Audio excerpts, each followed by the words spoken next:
अच्छा भाई, अब सबसे पहले इसमें ये पूछ रहा है कि कंट्रीब्यूशन पर यूनिट निकालना है, जो मैंने इसी तरीके से आपको दे दिया। देखें, P T O selling price है 61, 158 और 170।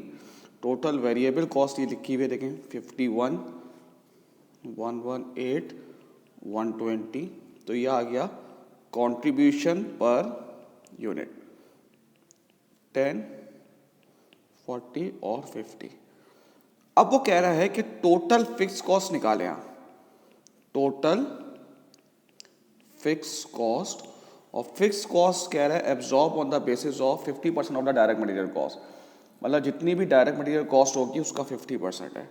पी टी ओ, पी के कितने यूनिट्स हैं भाई? 2000।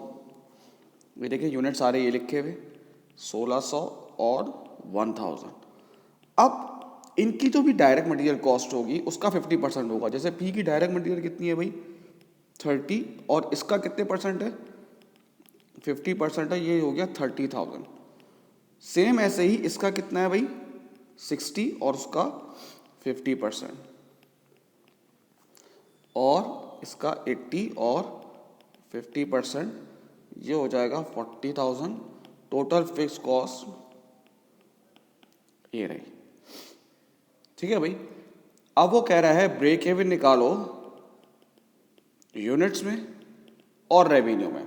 अब मैं सिर्फ बेटा ये तो किसी एक का ही करके दिखाऊंगा भाई, बाकी आपको पता है कि डिफरेंट फिगर्स हैं, बाकी सब सेम है।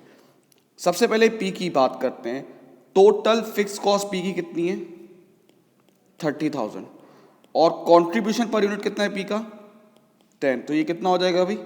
3000। ये आ गए आपके ब्रेक इवन यूनिट्स, ठीक है भाई। ये आ गया ब्रेक इवन यूनिट्स। अब इसको अगर मैं सेलिंग प्राइस से मल्टीप्लाई कर दूं, जो कि कितनी है भाई? 61। 3000 को मल्टीप्लाई कर दूं 61, तो ये आ जाएगा ब्रेक इवन रेवेन्यू। इसी तरीके से बाकी दो का भी हो जाएगा, ठीक है भाई। निकली भी है, देखिए ना, फिक्स कॉस्ट 30,000 डाला हुआ है। जैसे कि इसका ओ का कॉन्ट्रीब्यूशन था 50, देख लें भाई। जाएंगे टोटल फिक्स कॉस्ट हमारी थी कितनी, ये देखें भाई, 1,18,000। अब वो कह रहा है कि हर यूनिट का प्रॉफिट निकालें और टोटल प्रॉफिट बताते हैं। सबसे पहली बात है पी की बात करते हैं। पी का कंट्रीब्यूशन कितना था? 2000 यूनिट्स थे, और कंट्रीब्यूशन पर यूनिट था जो पीछे निकाला हुआ है हमने 10 है, तो ये हो जाएगा 20,000।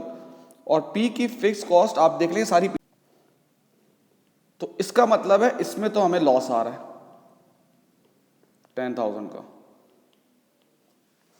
सेम ऐसे ही टी का कंट्रीब्यूशन, टी के यूनिट्स हैं 1600, कंट्रीब्यूशन पर यूनिट पीछे निकाला हुआ है 40, 64,000।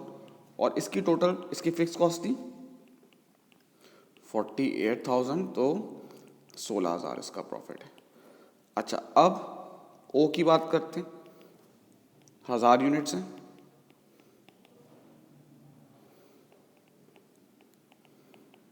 50,000, फिक्स कॉस्ट है 40,000, तो प्रॉफिट आ रहा है 10,000। अब टोटल प्रॉफिट इसको और इसको प्लस करेंगे और इसको माइनस कर देंगे। 10,000 प्लस 16,000 माइनस 10,000, तो ये आंसर आ रहा है आपका, टोटल प्रॉफिट आ रहा है 16,000, ठीक है। तो सब पीछे पहले अब डायरेक्टर्स क्या कह रहे हैं बेटा आपसे? One of the director wish to stop the producer of pine, क्योंकि ये लॉस दे रहा था तो उसने कहा हम बंद कर रहे हैं। This will increase the total fix cost by 20%, 25%। जाहिर सी बात है फिक्स कॉस्ट जो है वो स्प्रेड हो जाएगी, अब तो बाकी यूनिट्स पे बढ़ जाएगी। However the directors estimate the sales of T can oak will be increase by 50%, ठीक है भाई।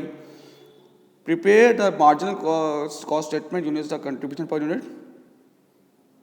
वही स्टॉपिंग ऑफ द प्रोडक्ट। अब वो कह रहा है जब आपने प्रोडक्ट स्टॉप किया है, अब जरा आप मुझे टोटल प्रॉफिट निकाल के दिखाएं, ठीक है भाई। अब टी का कंट्रीब्यूशन देखते हैं भाई। टी 1600 यूनिट्स था, अब उसने क्या बोला है देख लें भाई, 50% से सेल्स बढ़ जाएगी, तो मैंने 1.50 कर दिया। और सेलिंग प्राइस जो है वो जी सॉरी हाँ, ये कंट्रीब्यूशन का है, तो इसका कंट्रीब्यूशन था 40, तो अब इसका कंट्रीब्यूशन हो जाएगा 96,000। सेम ऐसे ही ओ का कंट्रीब्यूशन देखें, ओ के कितने यूनिट से? 1000, 50% से बढ़ जाएगा। और देखो कंट्रीब्यूशन पर यूनिट, तो कह रहा है टोटल कंट्रीब्यूशन कितना आ गया? 75,000।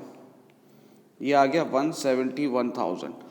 अब उसने कहा है जो फिक्स कॉस्ट थी, टोटल फिक्स कॉस्ट 1,18,000, उसने कहा ये 50% से बढ़ गया, तो 50% कह रहा हूँ, 25% से, तो 1.25 हो गई, 147,500। अब प्रॉफिट आ रहा है 23,500। अब क्या हमें ये डिसीजन करना चाहिए नहीं करना चाहिए भाई? जब पी चल रहा था तो प्रीवियस हमारा जो प्रॉफिट था, जब हमने प्रीवियस जो प्रॉफिट था हमारा, जब हमने तीनों प्रोडक्ट बना रहे थे, तो था 16,000, और शटडाउन के बाद प्रॉफिट हो रहा है 23,500, यानी कि कितना ज़्यादा प्रॉफिट बढ़ रहा है। तो इसका मतलब है जी हाँ, हमें प्रोडक्ट को शट डाउन कर लेना चाहिए। ठीक है भाई, थैंक यू।